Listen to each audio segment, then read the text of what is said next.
C'est pas normal. Une situation vous déplaît, vous en avez gros sur le cœur, vous êtes exaspéré par un certain nombre d'événements, Radio Côte d'Ivoire vous ouvre une lucarne pour crier votre mécontentement dans le bon ton, la courtoisie et le respect. Je prends contre le collège des professeurs. On dit code d'inscription en ligne, fiche de renseignement, affecté de l'élève, 6e et 5e, kit d'instruction des affectés de l'élève, permis, livret scolaire, RAM, chemise cartonnée et enveloppe imbrée. Je me plains contre cela. La ministre a dit de nous payer.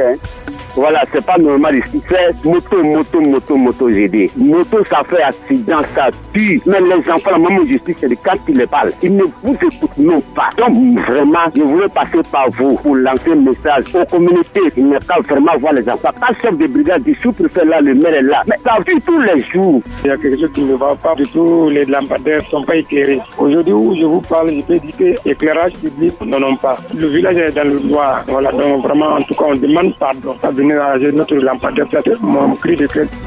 C'est pas normal. Du lundi au vendredi, de 8h05 à 8h30.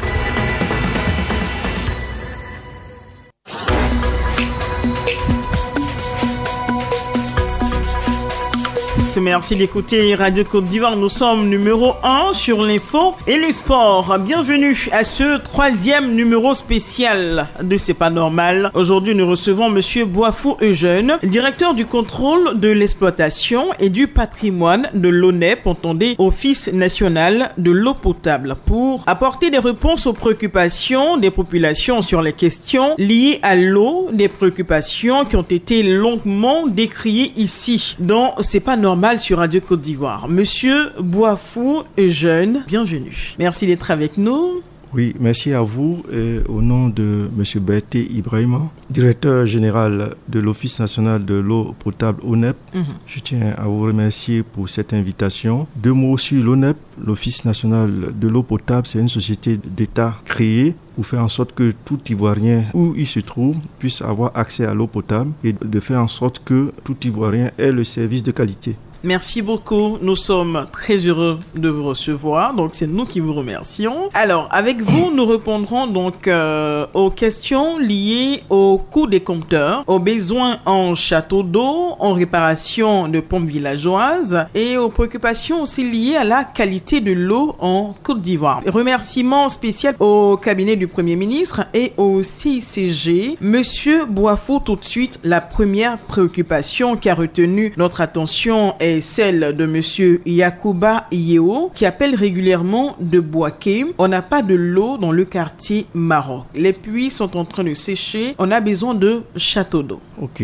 Le problème du quartier Maroc de Boaké est bien connu. Vous savez, Boaké, c'est une grande ville qui se développe et les nouveaux quartiers ne sont pas suffisamment pourvus en canalisation. D'accord. Depuis l'année dernière, grâce au concours d'une ONG, il y a 5 km de canalisation qui ont été posés dans ce quartier. Les travaux sont achevés. Donc, ce qu'on demanderait à l'auditeur, c'est avec ses colocataires ou les gens avec qui ils vivent dans le quartier. Dans le quartier Maroc. Voilà, Maroc, de constituer une liste et de s'adresser à SODECI qui va se charger de transmettre cette liste à l'ONEP pour qu'ils puissent avoir accès au branchement et qu'ils puissent avoir accès au service. Donc c'est clair. Donc on va demander à notre ami Yacouba Yeo s'il est à l'écoute. Vous avez entendu de la bouche de monsieur Boafou. Constituez une liste, vous et toutes les personnes concernées par ce problème. Constituez une liste que vous déposez à la SODECI. Est-ce que la SODECI est informée qu'ils doivent déposer à leur niveau une liste et tout? Oui. Cette procédure est bien connue entre l'ONEP et la SODECI et cette manière de faire, c'est largement partagé. D'accord. Donc, on pourrait rassurer M. Yacouba Yeo et toutes les personnes concernées au niveau de Boaké, précisément au quartier Maroc. Très bien. Merci beaucoup, M. Boafou. On va quitter Boaké. On va se retrouver ici à Abidjan, dans la commune de Trècheville, avec la préoccupation de M. Koné Abdoulaye. Apparemment, il y a problème de canalisation. À l'avenue 44, le caniveau est bouché depuis plusieurs mois déjà. D'accord. Bon, c'est une préoccupation qui concerne l'assainissement. Nous, au niveau de l'ONEP, c'est plutôt l'eau potable. Donc, ce que je suggérerais aux clients en question, c'est de s'adresser à l'ONAD, qui est l'Office national de l'assainissement et du drainage. Ils ont un centre d'appel et sa préoccupation sera prise en compte pour que cela soit résolu au plus tôt. D'accord. Donc, pour les problèmes d'assainissement, c'est plutôt l'ONAD. Voilà. L'ONAD. Est-ce qu'on pourrait avoir avec vous comment est-ce que les contacter le centre d'appel, c'est le 27 22 50 80 50. 27 22 50 50 80 50. 80 50. Donc, pour la préoccupation de Koné Aboulaye à Treichville, c'est plutôt de voir avec l'ONAD. Il pourrait appeler au 27 22 50 80 50. Très bien. On va aller avec notre très cher ami Ben Amonkou. Il nous appelle régulièrement de la ville de Kong. Il y a un problème d'eau. Ils ont un château, mais le château ne suffit pas parce que la population continue de grandir. Alors, son souhait, c'est qu'on construise un château beaucoup plus grand pour que cela puisse suffire à tous les habitants de Kong 1. Voilà. Ok. Sur Kong, un petit rappel. Lorsqu'on est sorti de la guerre, la ville de Kong ne disposait que d'un seul forage. Et en temps, cette production a été renforcée avec la réalisation de 3 autres forages. Mais le problème qu'on a à l'intérieur du pays, du fait de la sécheresse, des variations climatiques, il se trouve que lorsqu'on réalise ces infrastructures, après un moment, ces forages-là tarissent. Donc, la ville de Kong aussi, c'est une ville en plein développement, ce qui fait que les capacités des forages réalisés il n'y a pas longtemps ne suffisent plus. Donc, pour résoudre de façon définitive le problème d'accès à l'eau potable de la ville de Kong, les études sont en cours avec le BNET pour réaliser un grand barrage qui permettra de non seulement couvrir les besoins de la ville de Kong, mais toutes les autres localités environnantes, les sous-préfectures, les villages aussi pourront avoir accès de façon pérenne à l'eau potable. Donc, ce qu'on peut dire à notre interlocuteur, c'est que en attendant que ces gros travaux se fassent, l'Office national de l'eau potable procède à des renforcements par forage. D'accord. Donc cette année encore, on va réaliser un autre forage pour permettre d'avoir de l'eau pour tous dans cette ville. D'accord. Merci Monsieur Boifou. Alors, on va quitter Kong 1 et on va retrouver Madame Ouya Elisabeth à Iré. Il faut dire que on a tenté de rentrer en contact avec certains de nos auditeurs, surtout avec ces différentes préoccupations, surtout vous, avec votre service, votre centre d'appel. Malheureusement, nous n'avons pas pu avoir tous les auditeurs. C'était pour avoir certaines précisions. Parce que, par exemple, le cas de Madame Ouya Elisabeth qui appelle régulièrement de Iré, il est question d'eau potable. Donc, elle dit qu'ils ont des problèmes avec de l'eau. Ils n'arrivent pas à consommer l'eau. Ils sont obligés de boire de l'eau de puits. Compliqué pour le linge parce que l'eau n'est pas de bonne qualité. Est-ce que c'est parce qu'il n'y a pas d'eau potable, de canalisation, de robinet, tout pour produire l'eau potable, ou est-ce que c'est parce que l'eau potable que la SODECI sert n'est pas de bonne qualité? On aurait voulu avoir ces précisions. Mais bon, je vous laisse dire un mot là-dessus. Ok. Sur la ville de Iré, on dispose de 4 forages. De 4 forages, et il se trouve qu'un des forages a l'eau dure, c'est-à-dire lorsqu'on prend cette eau pour laver le linge, ça ne mousse pas. Mais ce qu'on a fait, c'est que cette eau, avant d'être distribuée, est mélangée aux eaux des autres forages. D'accord. Ce qu'il faut dire sur cette qualité d'eau, c'est pas dangereux pour la santé humaine. La SODECI est présente, toutes les personnes qui y sont boivent cette eau-là. Mais ce qui est en train de se faire, c'est qu'on a déjà réalisé 2 autres forages. Il y a un nouveau château qui est en cours de construction pour régler d'ici la fin de l'année 2023 de façon définitive le problème de qualité d'eau soulevé par Madame Ouya. Voilà. D'accord. Donc, il y a de l'eau potable, seulement que la qualité d'eau est un peu différente. Absolument. C'est cela. C'est ce que vous appelez l'eau... Dans notre jargon, on dit l'eau est dure. C'est-à-dire que quand tu dois faire la lessive, ça ne mousse pas. Voilà, c'est un peu gênant. Mais bon, c'est pas que au point de vue qualité, ça impacte... sur la santé des gens. Non, ça on le boit, il n'y a pas de risque sur la santé. D'accord. Donc, Madame Ouya, Monsieur Boifou vous rassure, l'eau est de bonne qualité. Elle ne mousse pas quand on l'utilise pour laver le linge parce que c'est la qualité de l'eau qui est comme ça. Vous l'avez entendu l'expression, l'eau est dure. Mais sinon, elle est de bonne qualité pour la consommer sans craindre. D'accord? Parce qu'elle a mentionné qu'il préférait consommer de l'eau de puits parce qu'il s'inquiétait par rapport à la qualité de l'eau. Elle est sans danger danger pour l'homme, voilà. n'est-ce pas? Oui. Elle est sans danger pour l'homme. Oui. D'accord. Alors, j'aimerais faire une petite précision quand on s'est intéressé au cas de monsieur Amankou Ben, qui nous appelait régulièrement de Kong. Il s'agit de Kong 1, qui est situé à Yakassé, à Tobro, dans la région de Lamé. C'est différent de la ville de Kong.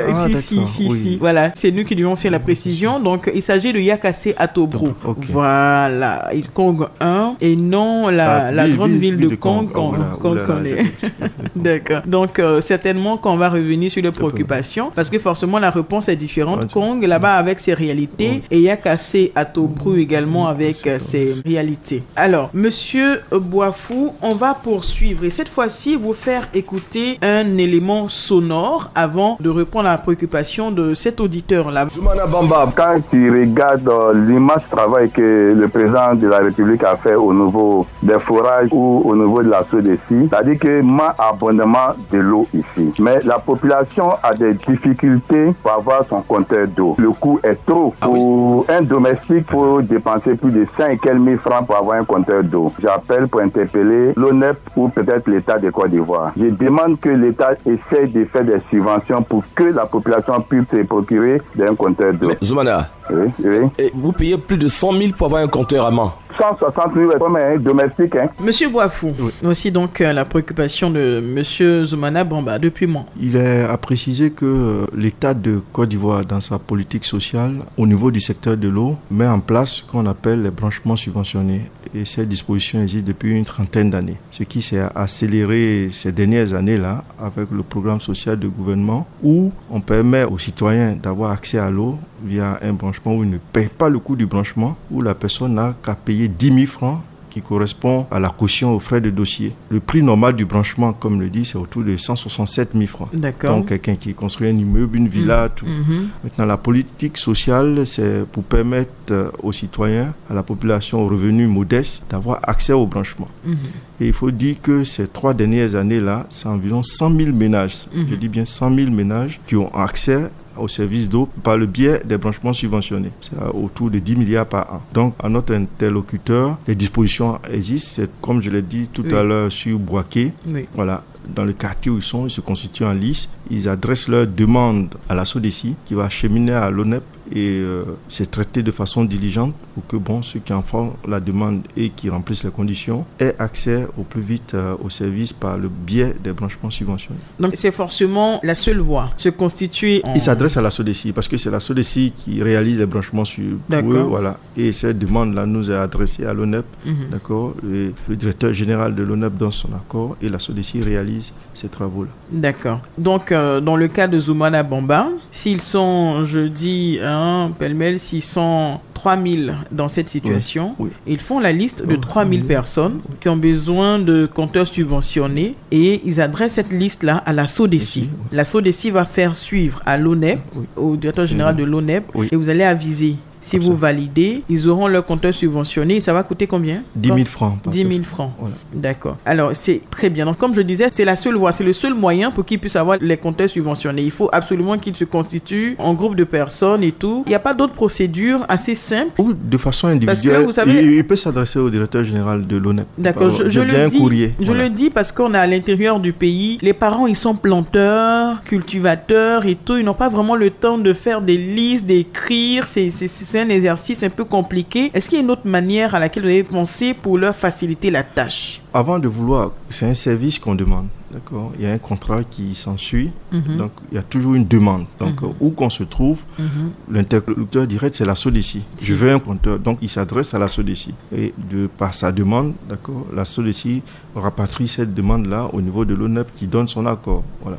D'accord. Donc, il faut que la personne en fasse la demande. Voilà. Il faut que la personne fasse la demande. Et la demande est adressée à l'opérateur qui s'appelle SODECI. D'accord. Donc, de façon individuelle ou en groupe, la demande peut se faire. Très Absolument. bien. Donc, monsieur Zoumana Bamba, à vous et à tous les auditeurs amants qui nous suivent en ce moment, écoutez, vous faites un tour à la SODECI, que vous soyez en groupe de personnes ou de façon individuelle, vous demandez de pouvoir bénéficier des compteurs subventionnés. Ça va faire 10 000 francs. Ils vont vous montrer la procédure à suivre. Vous suivez la procédure et je pense que les choses devraient pouvoir se faire. Merci beaucoup. On va poursuivre et vous faire écouter un autre élément sonore. Bamba Brahima. Dangoba est situé 10 km de Séguélon. Vraiment, à Dangoba ici, nous on a problème de l'eau. Il n'y a même pas l'eau à Dangoba ici. Donc je demande au ministre Boaké Fofana, il n'a pas fait tout pour vous donner un château d'eau. Je demande M. Kone Suleiman aussi, président de la conseil régional de Kabadougou, vraiment il n'a qu'à nous donner un château d'eau. Sinon à Dangoba ici, nous on a problème de l'eau. Il n'y a même pas l'eau. Depuis à 5 h du matin, les femmes sont allées puiser l'eau. Jusqu'à présent, ils ont eu un bidon seulement. On est à Zongo-Doba avec M. Brahima Bamba. Vous avez écouté sa préoccupation? Oui, cette localité-là qui est à Séguélon dispose d'un certain nombre à 10 km. De pompes qu'on appelle pompes manuelles ou pompes villageoises. D'accord. Et ce qu'il faut savoir, c'est que depuis près de 5 ans, l'État de Côte d'Ivoire a mis en place un programme qu'on appelle programme social du gouvernement où toutes les pompes sont réparées de façon gratuite pour la population. Donc, dans cette localité-là, la dernière réparation a eu lieu au mois de décembre, décembre 2022.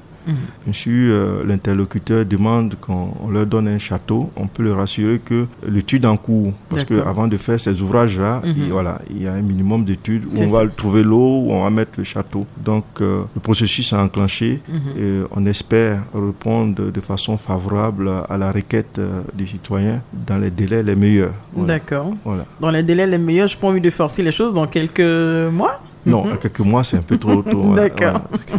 D'accord, c'est bien reçu. Donc, Monsieur Brahima Bamba, merci. Donc, entre-temps, il n'y a pas l'eau là-bas, c'est compliqué. Donc... Il y a de l'eau.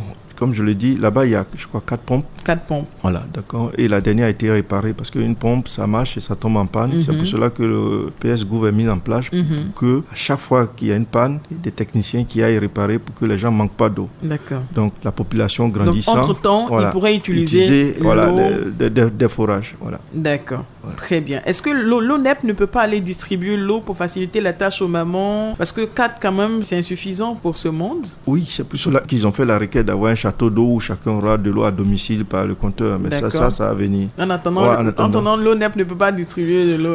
La distribution de l'eau par... Oui, avec vos... Les camions citernes. Voilà. Quand il y a... les camions citernes sont utilisés en cas de crise. Par exemple, ou de grande affluence. Par exemple, s'il y a un événement là-bas... En tout cas, je posais la question, c'est jamais. C'était une solution. Non, on utilise les camions, c'est pas un mode de distribution classique. On l'utilise quand il y a des événements particuliers ou quand il y a une crise d'eau, pour régler de façon temporaire. On comprend très bien. Donc, très cher Brahima Bamba, à travers vous, on rassure toutes nos populations là-bas, à Zongo-Doba, à 10 km de Séguélon. Pour vous dire, vous avez entendu de la bouche de Monsieur Boafo, les études sont en cours parce que, comme il a dit, il faut savoir où creuser, où trouver de l'eau pour qu'on puisse vous installer un château. Mais ce sera fait dans pas longtemps. On reste les doigts croisés. On va s'intéresser à la préoccupation de Monsieur Zambi Albert. C'est également en élément sonore. Zambi Albert, à Zanzra. Il n'y a pas d'eau à Zanzra. Il n'y a pas d'eau. La population s'agrandit, il n'y a pas d'eau. On ne peut plus compter le conseil régional. Parce qu'ils ont monté leur limite. Donc vraiment, on dit devant l'État de tout prêt pour avoir chez toi à Zanzra. Il y a problème également à Zanzra. Si, ce problème est bien connu. Sur Zanzra, on n'a que 3 pompes, dont 2 sont opérationnels. Mais ce qui est réconfortant, c'est qu'il y a un grand projet qui va démarrer, qui est financé par la Banque mondiale, qui va démarrer début de l'année prochaine, qui va couvrir tous les besoins. Début 2024. Voilà, parce que il y a toute l'instruction de dossier, qui fera en sorte que tous les départements de Genoula, et y compris toutes les localités aux alentours, dont Zanzra, vont bénéficier de l'eau courante de façon pérenne, de façon permanente. D'accord. Donc, ce qu'on demande à la population, les 3 pompes qui sont là-bas, on fait en sorte que ça marche tout le temps et on patiente un peu pour que d'ici 2 ans, d'accord, 2024, on puisse de façon définitive résoudre leur problème d'accès à l'eau potable. D'accord. Il y a également problème crucial d'eau à Ténicro, qui est dans la sous-préfecture de Kossou. L'eau n'est pas propre, elle est d'une couleur jaunâtre. Monsieur Boafo, c'est donc la préoccupation de notre auditeur Conan Kakou de Bazré. Oui, dans cette localité, il faut noter que cette localité était précédemment alimentée par le système d'un autre village à côté qui s'appelle Maounou Akwe. Et il se trouvait que le forage de cette localité-là a tari, il n'y a plus d'eau dedans. Donc, on a choisi de les brancher sur le réseau de Yamsokro. Il se trouve aussi qu'actuellement, on est un peu en déficit sur la ville de Yamsokro. Ce qui fait que l'eau n'arrive pas de façon permanente sur la localité. Donc, du fait fait de la non-permanence, ça fait qu'il y a des conséquences sur la qualité de l'eau. C'est-à-dire le fait que l'eau s'arrête, ça revient, d'accord, crée des problèmes de qualité. Mais ce qu'on peut dire à l'interlocuteur, c'est que actuellement les travaux de renforcement de la production du réseau sont en cours à Yamoussoukro. Ils vont se terminer au mois d'octobre-novembre et qui vont résoudre définitivement le problème de permanence de l'accès à l'eau potable de la localité. D'accord. On a un auditeur qui appelle régulièrement justement Monsieur Yéman Kwaku qui nous appelle de Sono Panigokro. Est-ce que vous avez eu vent de ce dossier Sono Panigokro? Il y a un manque criard d'eau à Sono Panigokro, mais vraiment compliqué, de choses compliquées pour utiliser le terme à l'ivoirienne. Est-ce que vous avez eu vent de ce dossier Sono Panigokro? Non, on n'a pas eu directement la plainte. Bon, je profite pour dire à l'ensemble des auditeurs de Radio Côte d'Ivoire que l'ONEP dispose en son sein d'un centre d'écoute. D'accord. Le numéro, c'est 1360. 1360. Donc, pour tous ces problèmes, il ne faut pas qu'ils hésitent. Il y a toujours une oreille attentive pour prendre en compte leurs préoccupations et un retour leur sera fait systématiquement. D'accord. Voilà. Donc, on n'est pas forcément informé de l'ensemble de tous les problèmes, mais pour ces cas spécifiques-là, il ne faut pas qu'ils hésitent à nous appeler. D'accord. Donc, le 1360, c'est le centre d'écoute de l'Office national de l'eau potable. De l'ONEP. Voilà. 1360. Très bien. Voilà. Alors, on retourne à Mans, monsieur le directeur, on retourne à Mans, retrouver notre auditeur Gogois Julien. Dit, depuis 2 ans, nous nous sommes abonnés à la SODECI concernant notre château d'eau. On n'a pas reçu nos compteurs depuis lors, mais chaque fin de mois, on nous envoie des factures à payer. Comment cela est possible? D'abord, si c'est avéré, si c'est avéré, comment il faut dire, madame, on n'a pas pu joindre l'interlocuteur, pour voir en question Julien Gogois pour voir la matérialité de cette plainte-là, les dispositions. Mais est-ce que vous avez mené vos enquêtes pour vérifier que les populations n'ont pas de compteur d'eau, mais ils reçoivent des factures à la fin de mois? On a essayé de vérifier au niveau de la SODECI, on n'avait pas eu de traces, donc on voulait vraiment localiser le problème. D'accord. Voilà. Sinon, en pratique, quand quelqu'un paye pour son compteur, le contrat, contractuellement, SODECI ne doit pas passer plus d'1 mois pour poser son compteur. D'accord. Voilà, ça ne doit pas exister. Et lui, il dit que ça fait plus de 2 ans. 2 ans, mais si qu'ils ont payé et qu'ils n'ont pas reçu le compteur. Si ce cas est avéré, c'est une anomalie qui ne devrait pas arriver. Donc, je redis ce que j'avais dit. Il ne faut pas que nos interlocuteurs, nos auditeurs hésitent à appeler pour ce type de problème-là, parce que l'ONEP aussi, son rôle, c'est de défendre les consommateurs, c'est de défendre la population, de faire en sorte que la population ait le service. Donc, si on a le numéro de l'auditeur, on va le joindre, voilà. Et ça sera réglé dans les plus brefs délais. Dans les plus brefs délais. Dans la semaine qui court, voilà, ça sera très réglé. bien. On va demander donc à l'auditeur Gogois Julien, qui nous appelle de Mans, s'il est à l'écoute, de bien vouloir recontacter Radio Côte d'Ivoire et de nous laisser son contact, parce que celui qu'on a, difficile de le joindre, il passe pas du tout. Voilà. Donc, pour mieux localiser le problème et puis vérifier donc cette information dans un premier temps avant d'agir, parce que payer un compteur à la SODECI depuis plus de 2 ans, la SODECI n'a pas installé le compteur, c'est grave. Et recevoir des factures quand on n'a pas de compteur installé, c'est encore plus grave. Donc, permettez à l'ONEP de vérifier l'information et d'agir selon l'information qui sera vérifiée. On va terminer avec la préoccupation de monsieur Ouattara Adama, qui appelle d'Abobo Baoulé. Et il s'agit donc de problèmes de canalisation au quartier Gouro. Oui, ce problème est connu. Je dois dire que depuis 2 ans, le gouvernement ivoirien mène sur toute l'agglomération d'Abidjan des travaux pour envoyer des canalisations dans les quartiers où il n'y en a pas suffisamment. Ce programme-là appelé APTF. Et sur le quartier Gouro, les travaux ont démarré depuis l'année dernière et c'est prévu s'achever d'ici 3 mois. Donc d'ici 3 mois, le problème évoqué par M. Ouattara Adama sera définitivement résolu. Très bien, ça c'est une bonne nouvelle. J'aime bien ça. Quand c'est... Donc d'ici 3 mois, Abobo Baoulé n'aura plus de au quartier Gouro. Au quartier Gouro, précisément. Abobo Baoulé est grand. D'accord. Alors, on va s'arrêter là pour aujourd'hui. Qu'est-ce que nos populations doivent retenir concrètement? Concrètement, nos populations, nos concitoyens doivent savoir que depuis une dizaine d'années, sur le leadership du président Alassane Ouattara, énormément d'efforts ont été faits pour que les Ivoiriens aient accès à l'eau potable. C'est plus de 1000 milliards de francs CFA qui ont été investis c'est beaucoup. On sait qu'il y a beaucoup à faire, mais l'Office national de l'eau potable, le ministère de l'hydraulique, de l'assainissement et de la salubrité travaille d'arrache-pied jour et nuit pour que l'ensemble des concitoyens aient accès à l'eau potable. Donc, pour les problèmes que tout citoyen peut vivre, il faut qu'ils sachent qu'ils ont une oreille attentive. D'abord, de la part de l'ONEP, j'ai donné tout à l'heure le contact, c'est le 1360. Et puis, l'opérateur SODECI qui gère le réseau dans les villes aussi peut être contacté au numéro 175. D'accord. Voilà, donc de ne pas hésiter à nous interpeller au cas où on trouverait qu'on n'a pas le service, qu'on a des difficultés.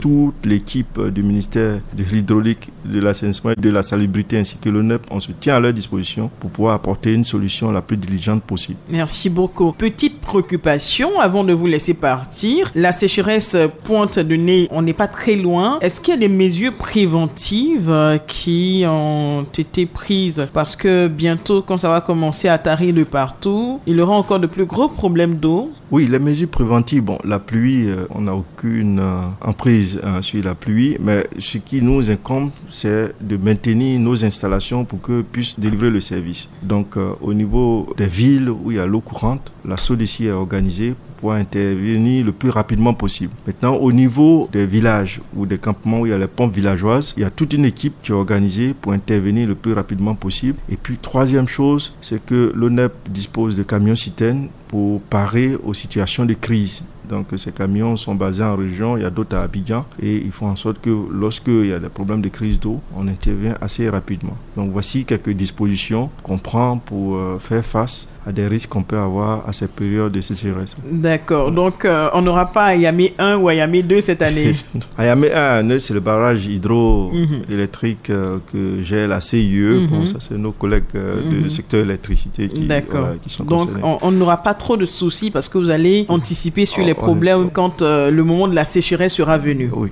Déjà, on est dans le moment de sécheresse à l'intérieur du pays. Oui, effectivement. Au mois de février. D'accord. Okay. Donc, merci beaucoup. Je souhaiterais que vous penchiez sur le cas de Sono Panigokro, s'il vous plaît. Sono Panigokro, on pourrait vous mettre en contact avec l'auditeur en question. C'est vraiment un gros problème. Si on peut, un tant soit peu, soulager les populations, ce serait pas mauvais. Merci beaucoup à vous, merci, Monsieur Boafo Jeune. Merci d'être venu répondre à toutes ces préoccupations sur le plateau de C'est pas normal, numéro spécial. Je rappelle que vous êtes le directeur du contrôle de l'exploitation et du patrimoine de l'ONEP, Office national de l'eau potable. Remerciements au ministère de l'hydraulique, de l'assainissement et de la salubrité. Remerciements également au cabinet du Premier ministre et au CICG. Monsieur Boafo, portez-vous bien. Madame, messieurs, c'était le numéro spécial C'est pas normal pour ce jour. On espère que vous avez eu réponse à vos différentes préoccupations. Merci à Valentin Kwasi, Wassa Traoré, Aïssata Koulibaly, Adel Kwasi a supervisé ce numéro spécial. Au micro, votre Estelle Assoumou Kipré. Madame, messieurs, restez sur Radio Côte d'Ivoire. C'était C'est pas normal. C'est pas normal.